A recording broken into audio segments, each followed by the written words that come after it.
This episode is brought to you by the Spirit Plant Medicine Conference happening in Vancouver, BC from November 2nd to the 4th. I love this conference and the community of people I have met there over the years, and so I'm very excited to be attending again this year. Some of the main speakers include former guests on the show Elizabeth Bast and Dennis McKenna, as well as others like Paul Stamets and Wade Davies. Head to jameswjesso.com/SPMC, which stands for Spirit Plant Medicine Conference, for more details. Again, the link is jameswjesso.com/SPMC.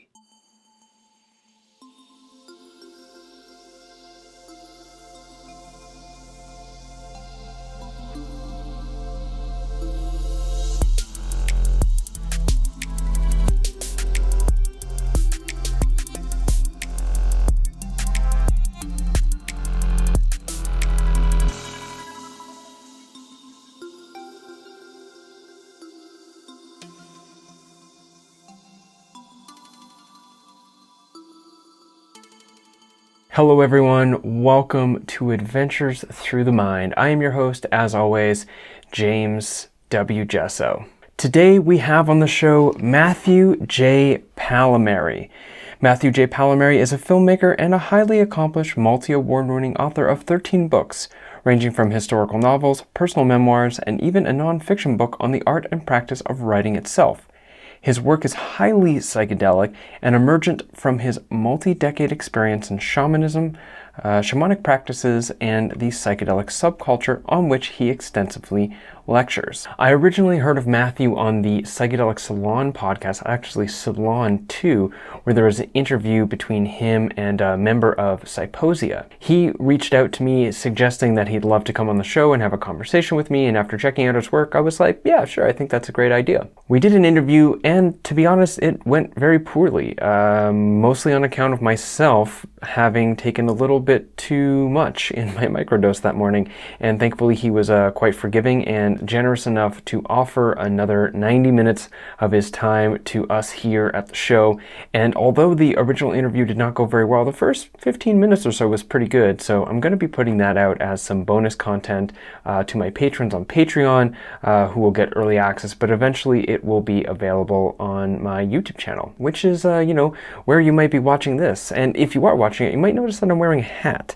And I'm wearing a hat inside, which seems a little bit ridiculous, until you recognize that I actually have a massive mosquito bite on my forehead right now that I imagine would be quite distracting, and to be honest, I'm a little bit embarrassed about, so I'm wearing this hat. Also, oddly enough, I'm not actually in my house right now. I'm not even where I appear to be in this recording. I'm in an entirely different continent. I'm recording the intro to this podcast in advance because I am currently, will be currently at the time that you're listening to this, traveling Europe, doing some speaking events in various cities. And if you are living in Europe and you'd like to catch up with me in Germany or Netherlands or Sweden or any host of other countries that I will be in, you can check out my events page, which is jameswjesso.com/events, to see where I'm going to be, and you can come check me out in person, say hi, and maybe if it works out, we can link together for a coffee outside of the event itself.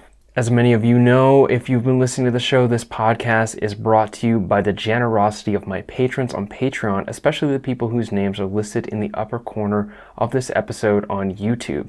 Being able to create content and doing so with the capacity to focus on that which most inspires me in relationship to a small community of people who believe in what I do, and I can have direct feedback with around what they find interesting and what areas of investigation I can explore that would be most nourishing to the community of people who support me and the larger psychedelic community that follows the show in general, is really amazing to be slowly but surely funding my life and my career and my purpose and my creativity, all on the generosity and opt-in voluntary payments of people who are just so happy with what they're receiving that they're offering me money to keep doing it. And that's awesome. And that's what Patreon is, and that's how this show exists. So if you'd like to become a patron of the show, you can head to patreon.com/JamesWJesso. You could also leave a one-time PayPal or Bitcoin donation. Links to do so are in the description to this video, or you can visit jameswjesso.com/support for more details. That's enough for the preamble. Please enjoy this interview with Matthew J. Pallamary here on Adventures Through the Mind. Let's see, how do we start this one? I think it's interesting maybe to give place to the listeners here on the show who have just been, during the intro that is I will record later, it's been announced that you facilitate ayahuasca, that you're a shaman. Now, what's interesting about that is you are, like myself, seemingly a card-carrying white guy. So what is it how did you get into shamanism, and what got you to where you are, and what differentiates you from the understandable criticism that if you're a white guy providing ayahuasca, then you're not a legitimate shaman? Yeah, good question. Two things to consider. One, I do not call myself a shaman. I don't refer to myself in that way. But my new response, which I finally came up with, is that everybody's a shaman, just most of us don't know it. So we are all universally human beings, and in the history, everything comes from shamanism. Every single religion comes from shamanism. It all goes back to the prehistoric roots. Shamanism evolves with time in the same way that the original roots of oral storytelling, in the traditions that have been passed on through oral storytelling, every generation would modify and evolve the stories to fit the times. So that's one of the things that shamanism does. It evolves and it adapts. One example, a great one I learned in an anthropology class, is the Hopi have their Kachina dolls. And I think it was in like 1957 when some people were doing, like an American family, were doing a tour, summer vacation, car tour or whatever. And one of the kids left a Mighty Mouse doll there. Well, a few years later, the Hopi had a Mighty Mouse Kachina doll. So it's an evolving thing. There's a lot of talk about cultural appropriation and this and that, but in the end, we're all human. And I like to refer to myself as a dirty white boy from Dorchester. I'm a mutt. I'm a lot Irish. My last name is Greek. I grew up in Dorchester, which is an inner city, part of Boston. But the knowledge is universal, and I like to say that it's cosmic. Nobody owns it. When I've gone into the jungle, the fact that I've worked hard to learn Spanish, and the fact that I go there to learn, and I'm not going there like a missionary might go there and say, I'm going to tell you about God and Jesus Christ and all that crap. I go there and I say to them, I want to know what you guys know.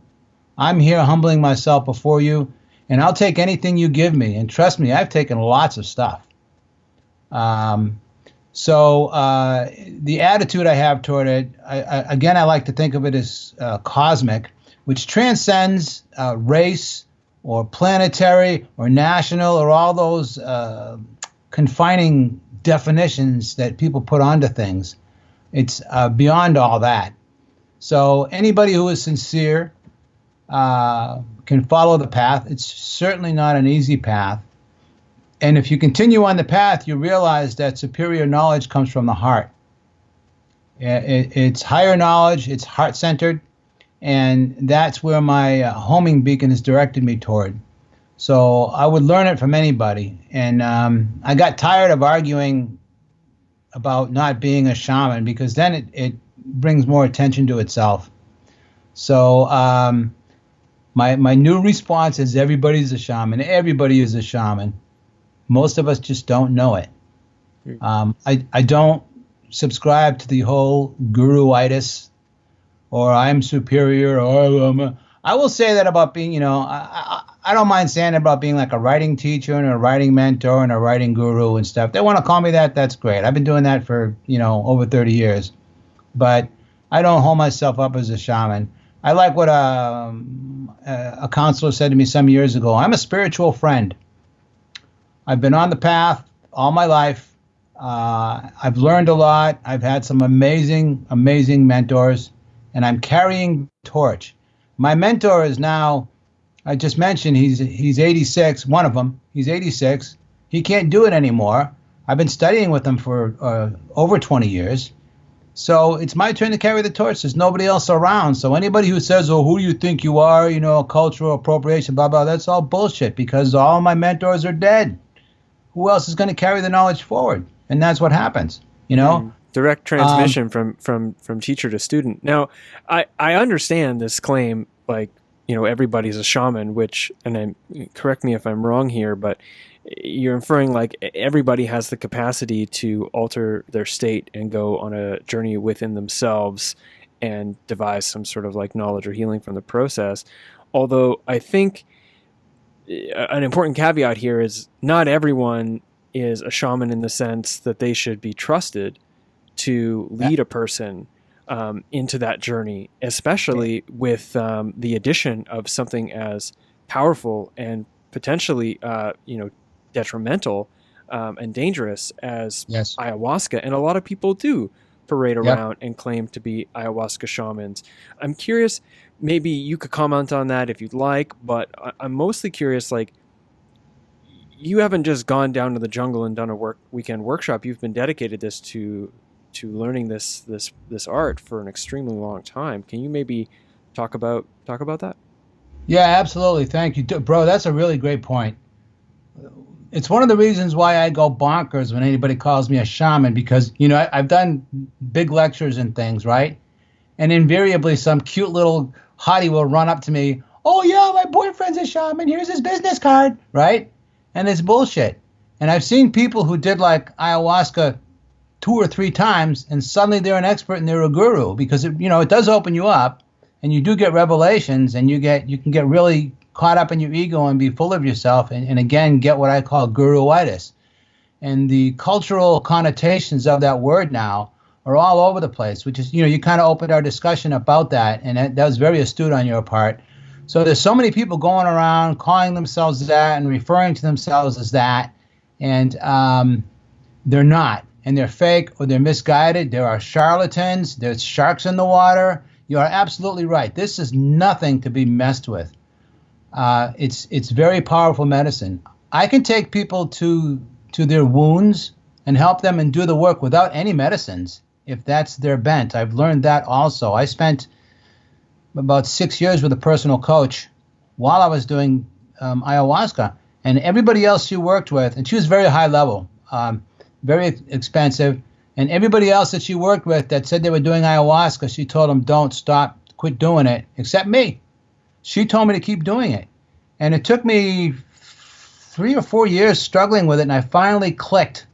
And now I understand the process, which transcends medicines and anything else. If somebody's of that nature, I can talk to them one-on-one and personally guide them and help them.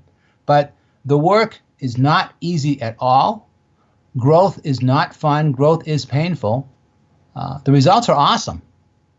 Now, in terms of the shamanism stuff, and this is in my memoir, Spirit Matters, in detail, if anybody wants to read in detail. But I want to say that, first off, I started out as a kid being fascinated with altered states.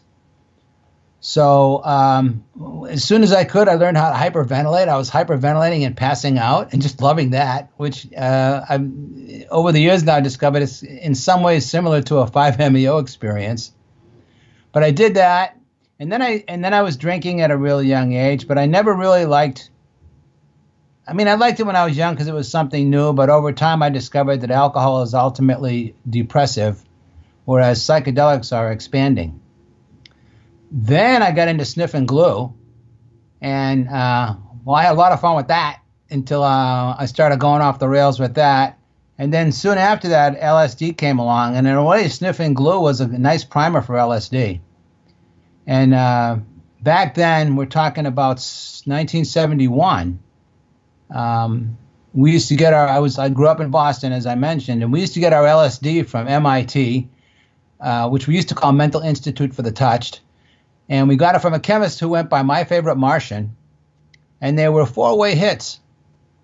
So they were like probably 500 mics, and it took me doing it like 7 or 8 times before I could handle a whole hit. I mean, it was really mind blowing, and they didn't have microdosing then. It was just, here's this mega dose, and that's all there was, and there wasn't any guidance, and I went all nuts, and I learned a lot. So then I went and did all kinds of other stuff until I was about 21. And I decided I want to go back to baseline consciousness. And I was a vegetarian for 23 years, and I went baseline for 13 years. I wouldn't even take an aspirin if I had a headache. I wouldn't drink coffee. I did that for 13 years. And then I discovered Terence McKenna. And I read his book, in my humble opinion, which is his best book ever, Food of the Gods. And the whole concept of psychedelics and altered states and spirituality being connected, I was like, wow, are you kidding me? I never, because when I was doing it, I was just trying everything, period. Good, bad, and indifferent. I tried angel dust, I tried heroin, PCP, all that stuff. And they didn't talk to me the way LSD did. And then, mushrooms. So the revelation that there could be actually spirituality and the whole concept of plants being food of the gods, which came from Flesh of the Gods, which I think originated back to Richard Evans Schultes, who was a leading researcher. I don't know if the listeners have ever heard of him or not. I should hope that they did, because he's like one of the founding fathers of ethnopharmacology. Exactly. And he also, incidentally, I can be proud to say, is from Boston. He started off researching peyote, and then he went on to do some really seminal work.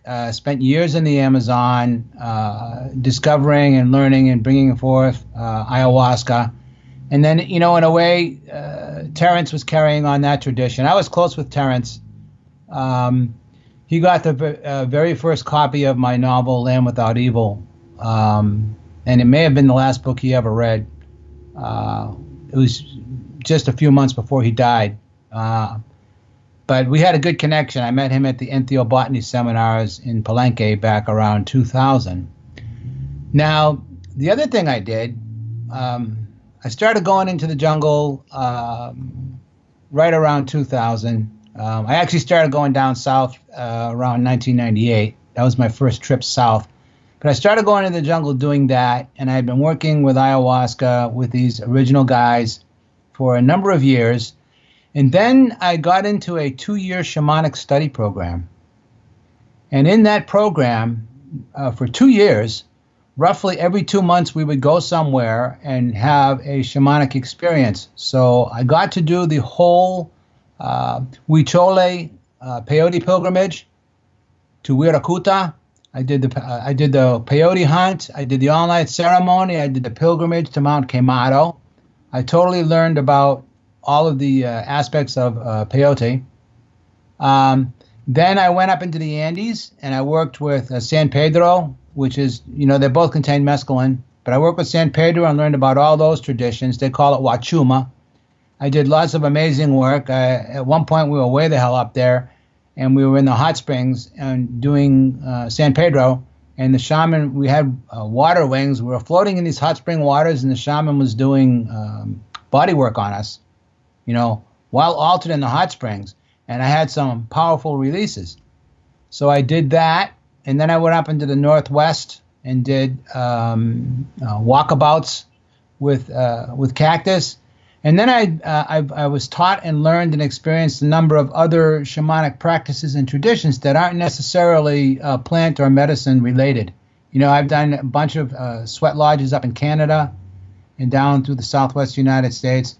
So I've worked with a number of different plants and traditions, and I studied them all. And I took an honors course in anthropology some years back, which actually stimulated my novel Land Without Evil that I just mentioned. And in that, I learned a lot, and I got invited to be in an honors course, and it was called A Forest of Symbols, Orientation and Meaning to South American Indian Religions. So when I wrote Land Without Evil, I worked really hard to get the anthropological nod and the literary nod, and I got them both, and I was very happy with that. It became the top fiction pick in the Paraguayan embassy.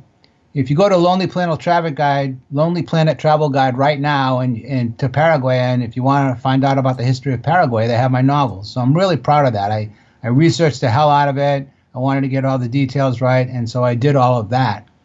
So the whole I was gonna jump in here. I wanna Sure. narrow in, like, you've been doing this now and committed fairly thoroughly. What was it that got you eventually to ayahuasca, and what depth of investment have you put in to becoming a person who can facilitate, who can be trusted to facilitate ayahuasca ceremonies for other people?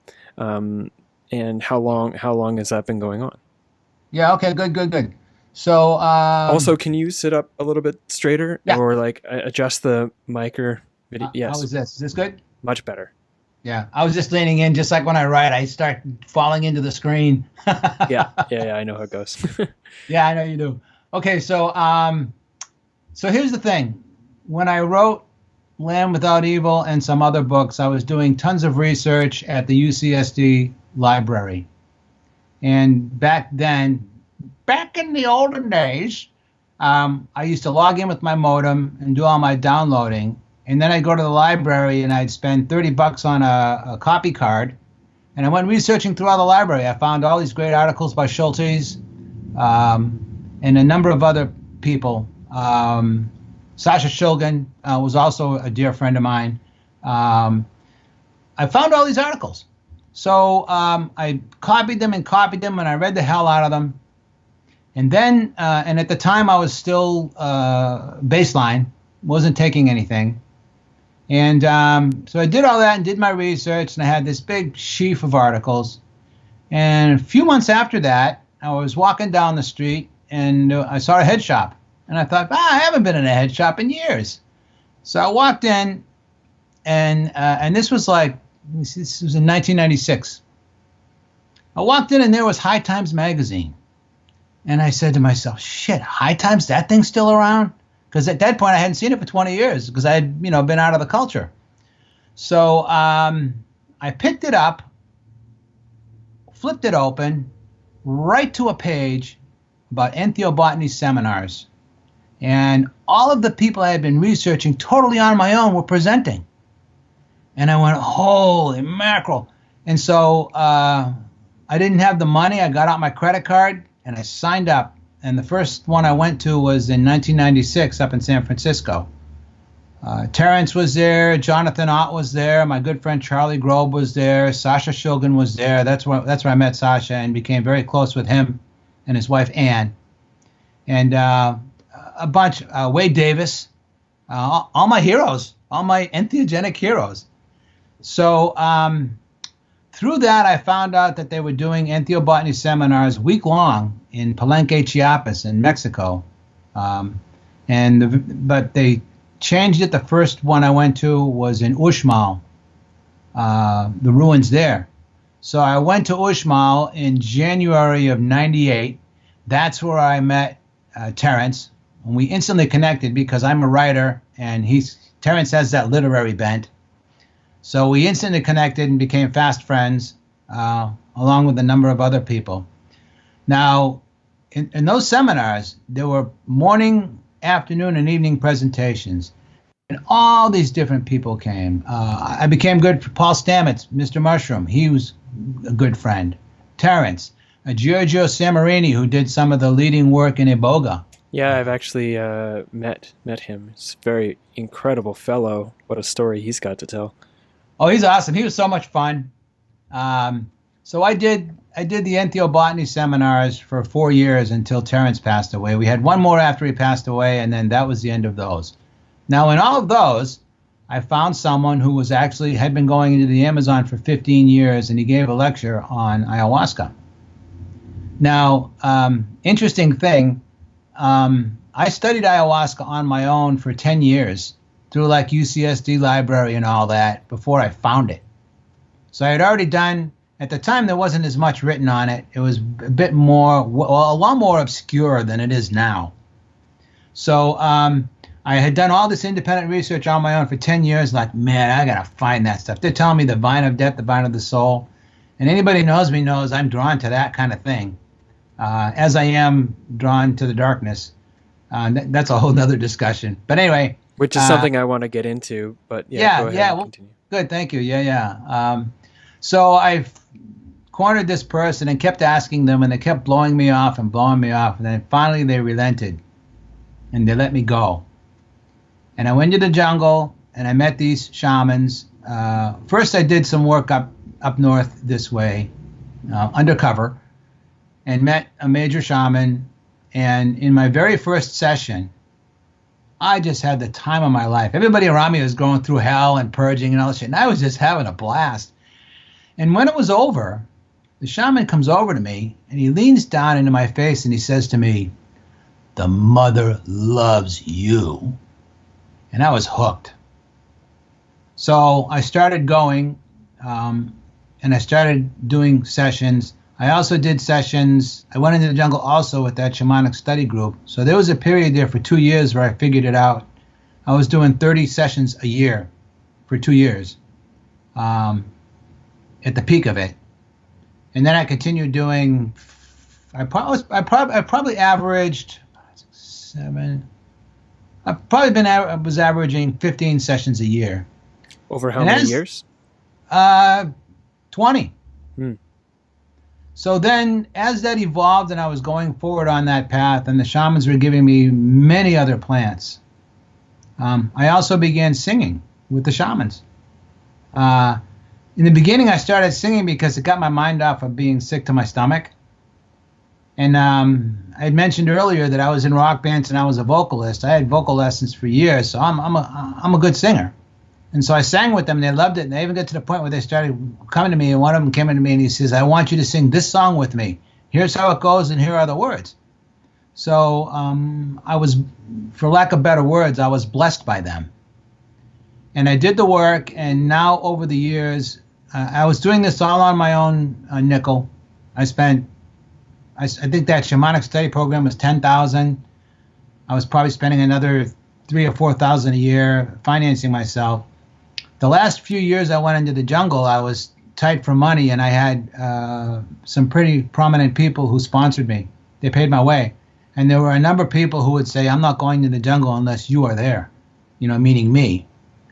So then after my shamanic study program, this was, 12 years ago, I was co-leading sessions. I was asked to, and I was co-leading sessions, and I was doing things. And then at that point, people started turning me into a guru. And so I backed off. And I said, "Homie, don't play that. I'm not any better than anybody else. Yeah, I have more knowledge because I've been on the path longer. It's like if you and I were going to go to Boston, and I left 6 months before you and got there first. I got there before you because I left first, but it doesn't make me really any better or any of that." Along the lines, and this has also happened to me in the writing world, like if you ever heard, or anybody's ever heard of Ray Bradbury, famous science fiction writer, Fahrenheit 451, Something Wicked This Way Comes. He was one of my mentors. Charles Schultz, Charlie Brown Peanuts, all these guys were my mentors. And just about all of them have left the planet. And so as I mentioned, now I'm carrying the torch. I'm the living embodiment of the knowledge and the wisdom that they passed on to me. And years ago in the jungle, I worked with a mentor to the shamans that I'm working with. And somebody asked him about himself, and he said, I love this. He said, "I am a plant man, and my father was a plant man before me, and his father was a plant man before him, and his father was a plant man before him, and I come from a long line of plant men." So it doesn't matter if you're white, pink, purple, green, sky blue, pink. It doesn't matter if you're into a tradition that has been carried on, and that tradition has been handed down and gifted to you, and you have paid your dues, which, trust me, brother, I have paid my dues with the jungle dietas and the shit I've gone through and what they've given me. Then you are the carrier of the tradition. We're all human. It doesn't matter, And the fact that they looked at me and gifted me with it and blessed me with it. And some of them are even happy because their younger generation were not taking on the knowledge. So the knowledge is very important. So this is actually a pretty interesting point of discussion that was present here in Canada earlier, I think like midway through 2017, where there was a discussion around who is considered to be First Nations and who isn't, because of an author who had written about First Nation issues. First Nations is like the equivalent up here as to like Native American, or the less favorable term of Indian. That's what we say up here as First Nations. But one of the authors that was recognized as a very important First Nations author, and like a representative of sort of the reality of being a First Nations person, was outed as not actually having First Nation lineage.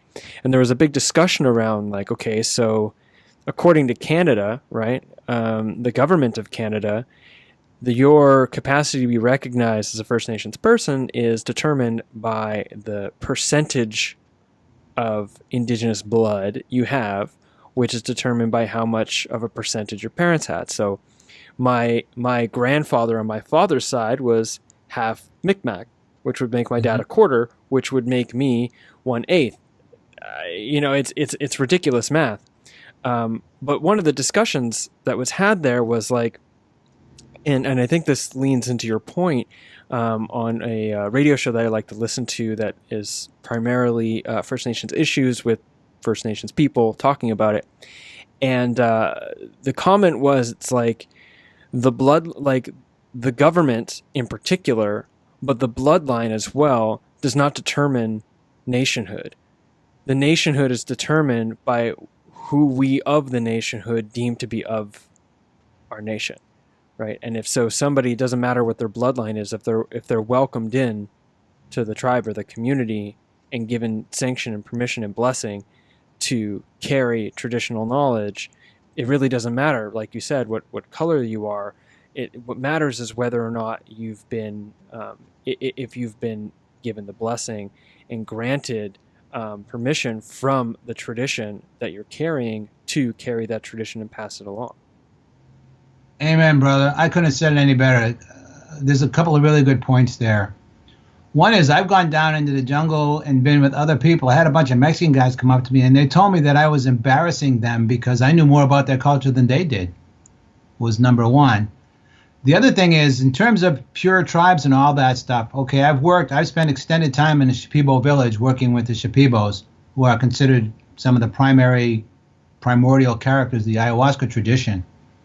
But the guys that I work with in the jungle, their tradition is a lot more pure.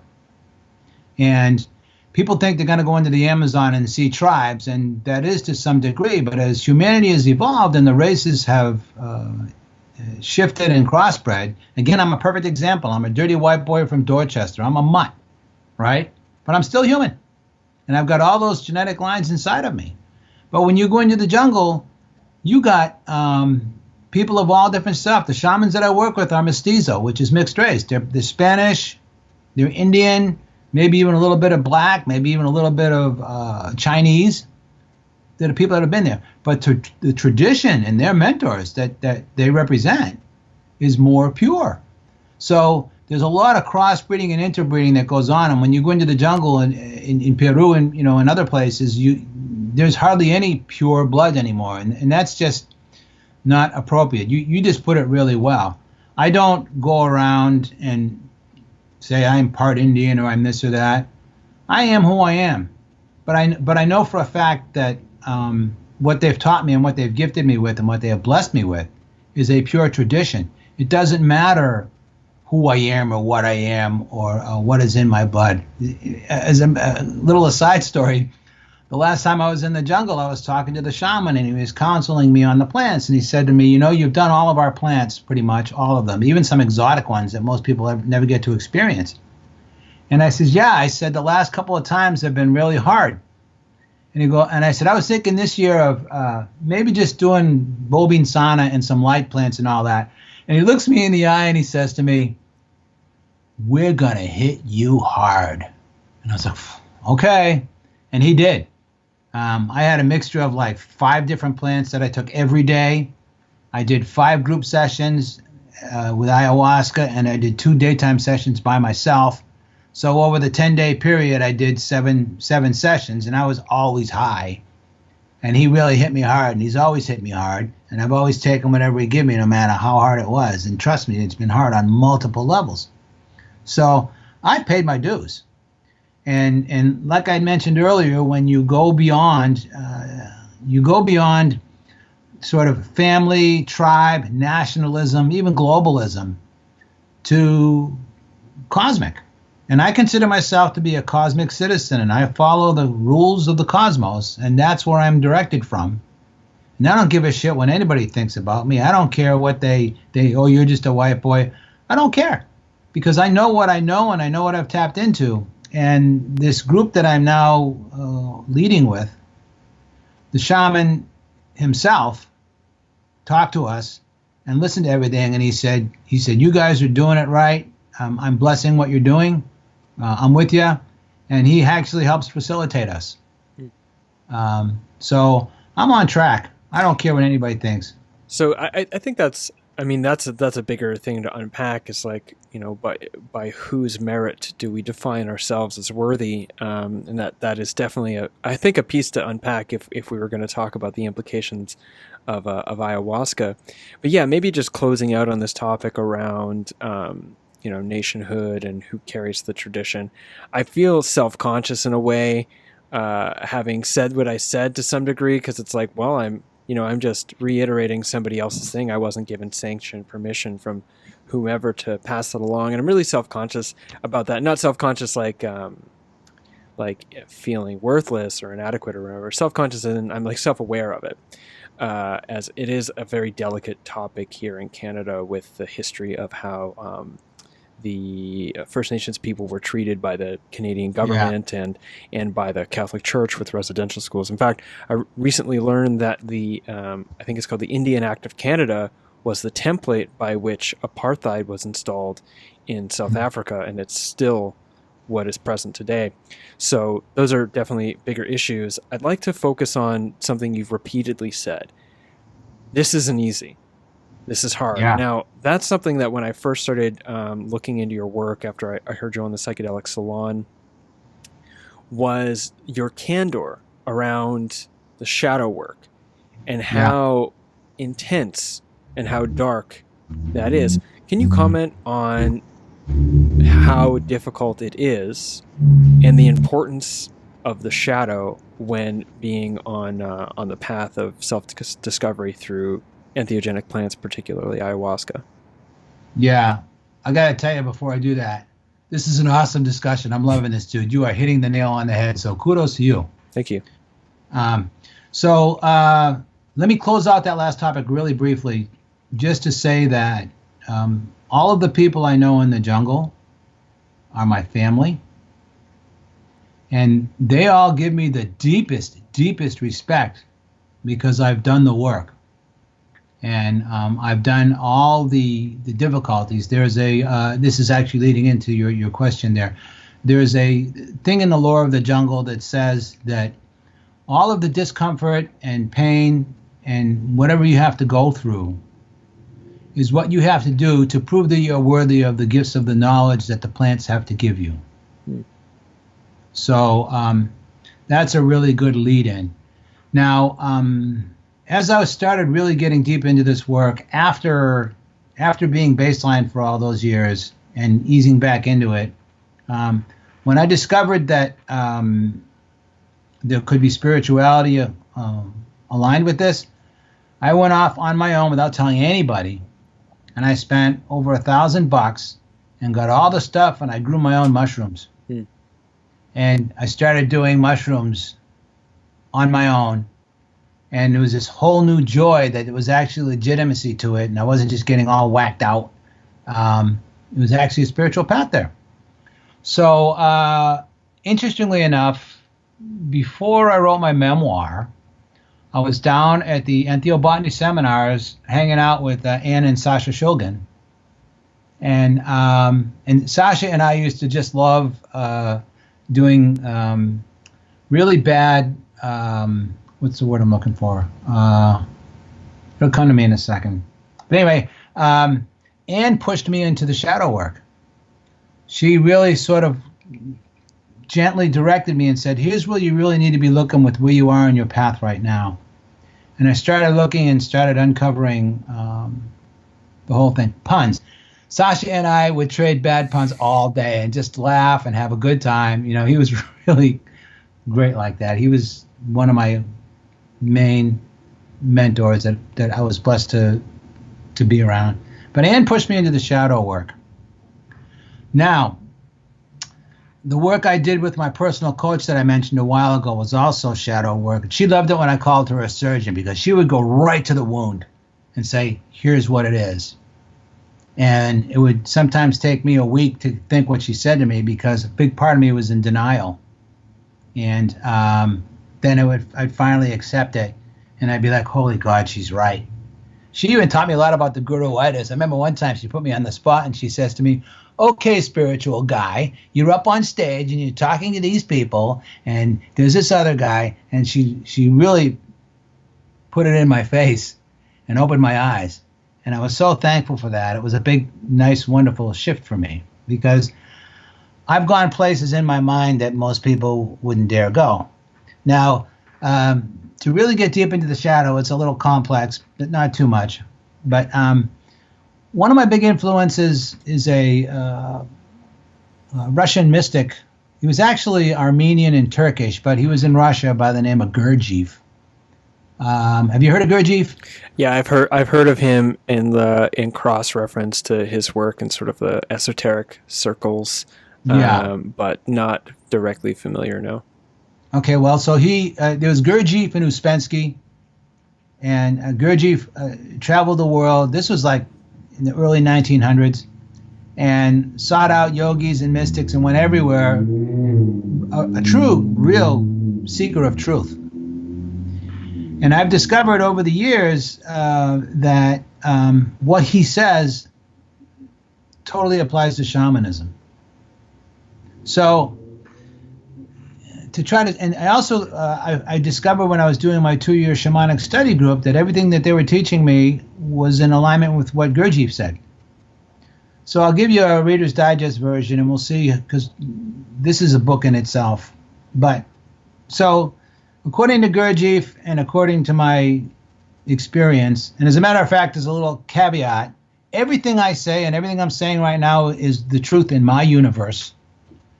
People can agree with me or not. This is my offering. They can take it or leave it. I don't care. But this is my universe. So I'm not saying, you should be doing this and and I am the word of God. I am in my universe. Anyway, having said that, according to Gurdjieff, we come into the world as essence. And as essence, we're closer to spirit. And the first thing we do is we emulate everybody around us to learn how to function in the world. So you learn from your brothers and your sisters or the kid next door or your parents strategies to function in the world. In that process, our essence creates personality. Personality meaning ego. Okay? And we learn all these strategies to cope and function within the world. Problem is, they may work at the moment because that's what we've learned from those around us, but it doesn't mean that they work further on. And we develop hundreds, if not thousands, of strategies to cope. Extreme cases would be someone who is narcissistic, who likes to control things in an infantile way. Like, if I don't get what I want, I'm going to throw a temper tantrum, and everybody appeases them. Yes, I'm very familiar with the direct impact of narcissism, unfortunately. Yeah, aren't we all, huh? Yeah. Unfortunately, right? Yeah. But so we develop these strategies to cope with the world. I like to say I'm a cast of thousands. We could go through a sub-personality. We could go through 100 sub-personalities in a minute. Boom, boom, boom. You get up in the morning. If for argument's sake, you'd say you're a normal, quote-unquote, normal American. You get up and you're with your wife and your kids. You treat them a particular way. You can get on the road in your car and you can be a total asshole, road rage person. You can get to work and you can caught on to your boss. You can get off of work and go have a beer with the boys and and be macho and all that. Everybody shifts according to how they focus and cope in the world. So with this personality, we are the creators of it, and we're using it to function in the world. But as you continue on the path, you start to realize that the strategies no longer work. And you realize that they're actually dysfunctional strategies. But we've worked so hard to create the personality. It's a defense mechanism in a number of ways. And what happens is we forget, and we think that we are our ego, but we're not. We are the creators of our ego, our subpersonalities. We are the creator gods of our universe. So what happens is, if you continue on this path, you start to realize that your shadow is your ego, that part of your ego that you deny. You do not want to acknowledge it because it's not working. And so what happens is you deny that, and in essence, you abandon your creations. You abandon your creations, and they're pissed off. So when you go through your life, and I challenge anybody who's listening or watching this, you go through your life, and anybody in your life who drives you nuts, you want to wring their neck, that's your shadow. And we're all mirroring each other because we're all connected in spirit. And when you see those behaviors in other people, your shadow ego projects itself onto them so it doesn't have to see it in itself. It's a defense mechanism. So if you continue on this path and you do the work, when I worked with my coach, she was pointing out specific subpersonalities to me. When you drink ayahuasca, they kind of all come up at once, like whoosh, in ways you may not imagine. And they're pissed off and they're upset. And the more they've been abandoned and denied, the darker they are and the more terrifying they are, because you feel as if your whole existence is mortally threatened. And in fact, many people who commit suicide, they do that because they can't face the reality of what's truly in there. We all have one major wound. It manifests in different ways, but we all have the same major wound. And the major wound that we all have is that we do not feel worthy of being loved. If you look at this from a holographic perspective, we may feel it within ourselves as individuals, and certainly all of our subpersonalities that we have created are abandoned also. And it goes on in that way. So when you start to acknowledge the darker aspects of who you are, and by the way, not all the shadow stuff is bad. There's a lot of good in there.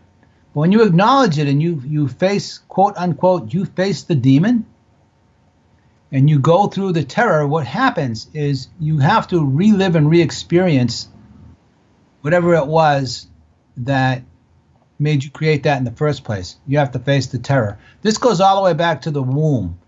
Anybody, if you've ever heard of Stan Grof, Stanislaus Grof, his whole perinatal matrices, it goes back that deep into our existence in this planet as we know it. So you have to face those terrors and re-experience them. But here's the funny thing that happens. If you have it in yourself, the fortitude to face them and embrace them and go through the terror that they may hold, you embrace them and you bring them back to yourself instead of denying them. And in that process, and then you do it the first time and you experience it, but then they'll keep coming back to haunt you for a while. But every time you catch them sooner and sooner and sooner until you finally accept them back and you resolve that conflict. And then what happens is somebody who used to drive you nuts, so you wanted to wring their neck, you see them doing that thing and you have compassion for them because you realize that that's where you were. So then when you bring that aspect back to yourself, your true self, your higher self, your essence self, you start to build a core. And when you go through all these different subpersonalities slash wounds slash traumas slash abandoned aspects of who you are, they come back to the center. And that essence, and you shift from being personality ego-centered to being essence-centered. And incidentally, what happens with ayahuasca is you learn to shift to go from being head-centered to heart-centered. And the people who I've seen who have had the most terrifying experiences in ayahuasca are the ones who have been intellectually centered. I had a PhD down there in the jungle with me, a very good friend of mine. He's pretty well known. I won't mention his name. But he spent his first 3 sessions literally curled up in my lap in a fetal ball because his intellect couldn't handle what he was being shown by ayahuasca, because the whole experience is non-rational. It integrates things that we don't normally think about. So the more you do that and the more those subpersonalities come back to you, then what you do is you give them new jobs because they're serving you. You created them. You are the creator God of that universe. And you become more and more centered. You become more and more essence-centered. And then when they pop up, I like to think of it as daddy's home, or for women, mommy's home. So when they all start popping up and acting up with me, and they'll all come out a lot of times in the beginning of an ayahuasca session, all the fears and all that stuff that all comes up and blah, blah, blah, like that. And I go, shut up. Get in your room, you little bastard. Straighten up.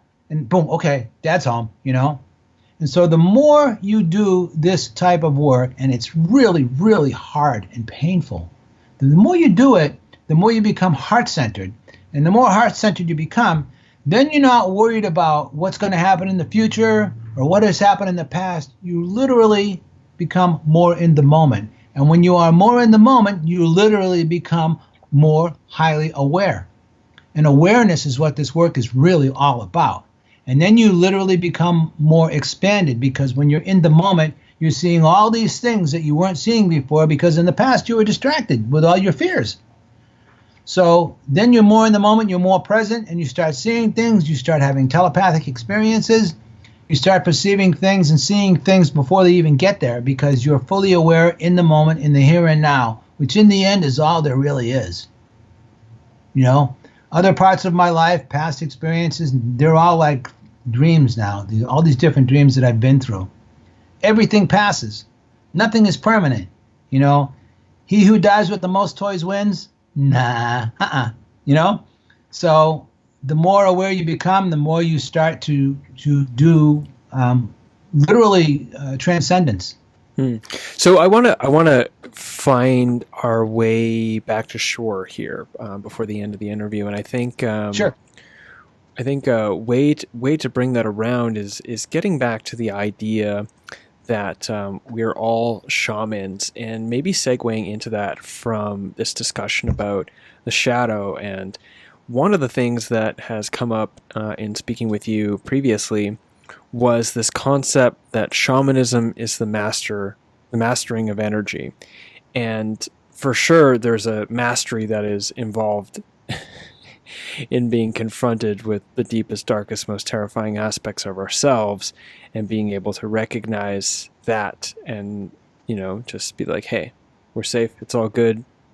Detach from that fear and dip into something greater, like hold it in a space of compassion, awareness, or whatever. So I'm curious, to sort of close us out here, why don't you tell me a little bit about shamanism as the mastery of energy, and maybe get into it from talking about the shadow work and come to a closure around that concept in our daily lives. Sure, and stop me when it's appropriate, because I can go on at this forever. Incidentally, and a little plug to myself, my new book, The Center of the Universe is Right Between Your Eyes, but Home is Where the Heart Is. I go in very deeply into depth into all this stuff. But let me break it down to the basics, even from a somewhat of a scientific perspective.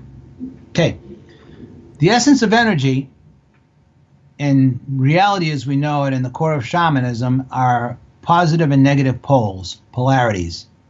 A DC battery has a positive and a negative. An AC waveform has a positive and a negative spike. The bigger the potential, the difference in there, the more energy it contains. So if you look at paradox, the essence of paradox is two things that do not seem to be, they seem to be mutually exclusive. But if you solve a paradox, then you achieve transcendence of that paradox, and you find out where the center is. If you look at one of my favorite examples is a pendulum. When a pendulum swings up to one end, when it reaches the peak, it has its lowest amount of energy. And right when it shifts from that peak going back in the other direction, in the middle of that, there is no energy. And then it swings back, and right in the middle, it has the greatest amount of energy until it starts to swing in the other way. So when you realize that, and you realize that the greatest, deepest, darkest fear that you have, and you confront it, then you embrace it, and you resolve the paradox of that conflict. Because conflict is two opposing polarities. And the more the deeper the polarities are, the more extreme and the more power they hold.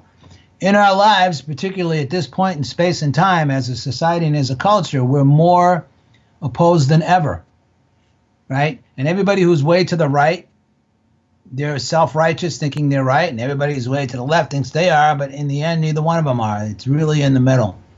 So in our own lives, when we find ourselves conflicted, when we sense, and this has been hard, but this is a really good thing, if we really become aware of the energy and we sense it, so I would say to myself, God, I'm feeling like shit, or I'm angry. Oh, that's a sign. And instead of going off into some old behavior, realizing that, okay, this energy feels wrong, and really following the emotion down to your heart, you'll figure out what it is. And you realize it's an old pattern or an old subpersonality that's unhappy, and it's for this reason. But in terms of all the energies that we manifest, our emotional energies are the ones that are the hardest. They're more mercurial, they move faster, they're quicksilver, they can mug us out of nowhere. Suddenly you're pissed off and you don't even know why. I mean, it happens that quickly. And the more aware you become, the more you see that, the more you can be aware of it, and then the more you can resolve it and become more aware in the moment, which is really where it's at. So when you understand that everything we do, like one of the things in ayahuasca, when you're doing an ayahuasca ceremony, one of my mentors said this to me years ago. Ayahuasca is the river, and the Icaros are the boat that carry you on the river. So when I'm leading a session, I am modulating the energy of the whole session. You create an energetic container to keep people safe within, so they can do whatever they have to go through in their process. And then you guide the energy of the session with what Icaros you sing, when you sing them, how loud you sing them, how soft you sing them. Any other musical instruments, like this great guy I'm working with, boy, when he brings out his didgeridoo, it rocks my world. It's really primal, All of those energies go through you, and they can wash out a lot of those fears and negative energies. So when you become really fully aware of how you feel, what you think about it is really being heart-centered and operating from your heart, then you're coming from your higher center. Incidentally, the heart has more density of receptors than the brain does. It really is a superior organ, and it's also where intuition comes from. When we're intellectually centered, then we think in a serial manner, this, right? But when you become heart-centered, you can take like 27 different things and suddenly have this moment, an epiphany. And it all goes poof, because the heart brings into play the emotions, which many of us deny, especially being, males in this world. I was the original tough guy, right? But my intuition was non-existent until I embraced that part of myself and realized, I can have feminine and be part of it. So you start really working with more of your whole self. And incidentally, when I say shamanism is all about mastering energy, it is all about mastering energy, but it's a never-ending process. You never arrive. Every time you come to a new level, you have a whole new set of problems and a whole new set of responsibilities and a whole new set of consequences if you go off the path. Because what it makes you do is be in integrity. And integrity is what is necessary in order to become, in shamanism, what they call a man or a woman of power. This is what this path is about, is becoming a man or a woman of power. And it never ends. And so you have to, I want to jump in on that, because sure. Idealistically, this makes sense that, the path of shamanism is about the path of becoming a person of power, and that requires integrity. And yet I think we'd be doing disservice to everyone to pretend or to present as though there weren't people who are shamans and have power in their shamanism that are not people of integrity. So I'm just curious, maybe we'll just take a quick segue, and can you talk about that? Because it's abundantly clear that there are a lot of people who, have shamanic skills and are long time into the shamanic practice, but they aren't working from a place of integrity. Yeah, amen. That goes all the way back to kind of how we started out with the fact that I don't call myself a shaman, and the ones who tout their horns the loudest are probably the ones you should run from, because nobody's perfect. We're all human. We're all fall. And when they break the rules of integrity, they will pay the price at some point along the way in some way or manner, because the universe always seeks balance. And ultimately, what shamanism is about, among other things, is truth. If you say to me, do you believe in God? I might say in one aspect, truth is God for me. I'm after the truth. I want to know the truth. And that's what guides me. Well, truth is synonymous with integrity. And if you are deceptive or a liar or anyone who gets caught up in that ego crap, guruitis, whatever you want to call it, they're not fully in integrity. So truth and integrity go hand in hand. And if you're sincere and you're following your heart and you're becoming more and more essence-centered, then you are approaching truth all the time. But I'm a part of the absolute. I'm a part of the big picture. I'm a piece of it. We all are. But I can't even begin to comprehend the vastness of what that is. Years ago, I walked into a lecture at a bookstore, and this kind of Indian guy was talking, and he said, you have come to me to ask me to talk about God. But as soon as I open my mouth, I'm lying, because I can't even comprehend or address. I can't put any limitations or definitions on how vast and how big that is. So you think of it in that way, and you think of it as approaching that as an ideal. The goal is becoming, you have all these spiritual paths, and they say you want to reach perfection. Nah, we're human. But the goal is becoming more whole. And the more whole you become, the more you approach that. But you can never really, really reach it. Not in this reality, not in whatever. I don't think you can ever really reach it, except to acknowledge the fact that a part of it is in all of us. And we're all mirrors of each other.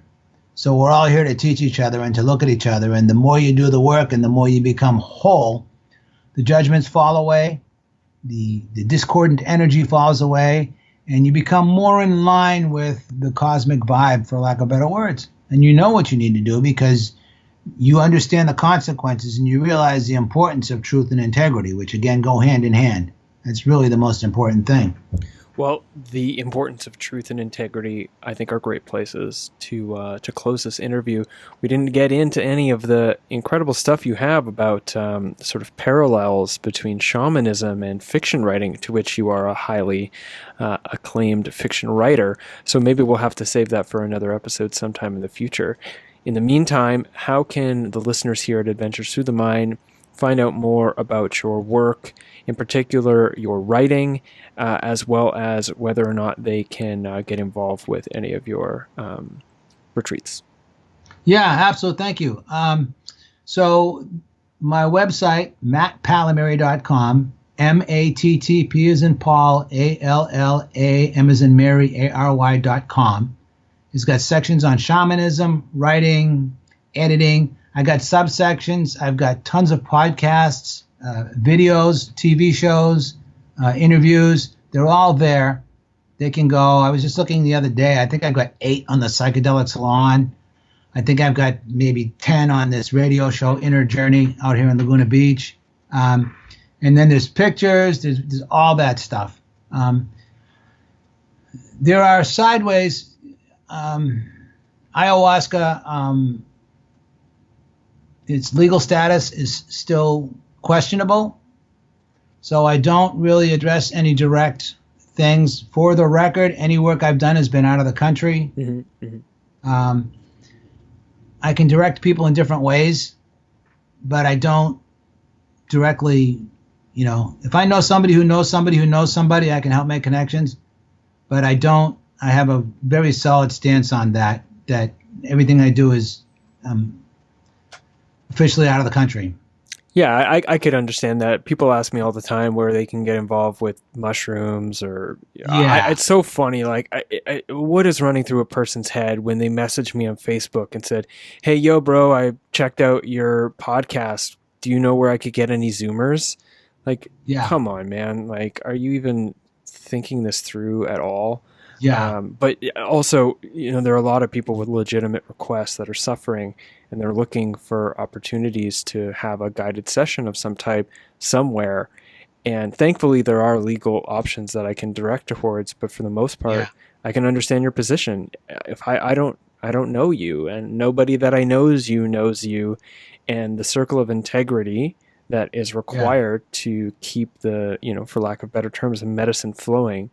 Requires a certain level of discernment, and I could see why you would be, understandably reluctant to deliver anyone to the information of where they can find underground ayahuasca use in the United States. But do you lead any retreats that go into South America?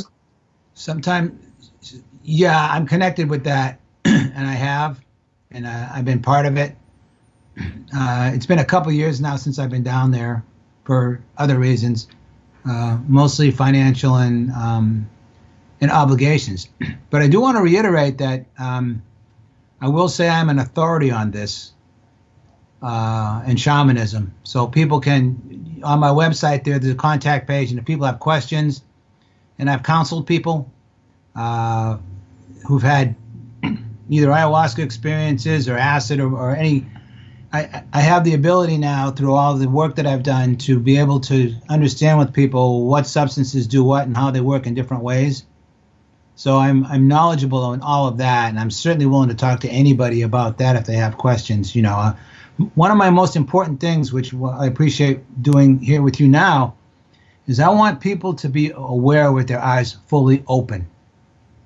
It gets back to... this stuff is not easy. It can be dangerous. There's a lot of different things. And so I want people to be fully aware.